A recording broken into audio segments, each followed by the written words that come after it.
Hi, I'm Sean with HyperX here at CES 2017, where we're launching our new headset, the HyperX Cloud Revolver S.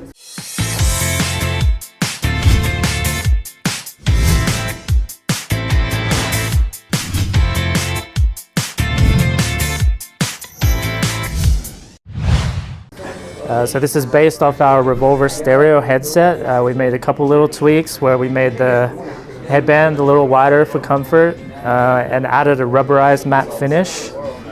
Still the same 50mm directional drivers, same memory foam, sturdy steel headband.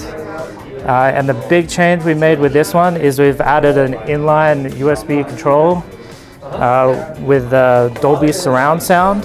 And this is all hardware driven, so no software to install. This will work with PC, PS4, and Mac. All you have to do is just press the Dolby button, and that enables Dolby. We also have LED mute button right here, analog volume wheels, and a cool new feature we have is we have hardware equalizer modes. So we have bass boost, flat EQ, and vocals EQ for chatting, and that's all through the hardware button on the side.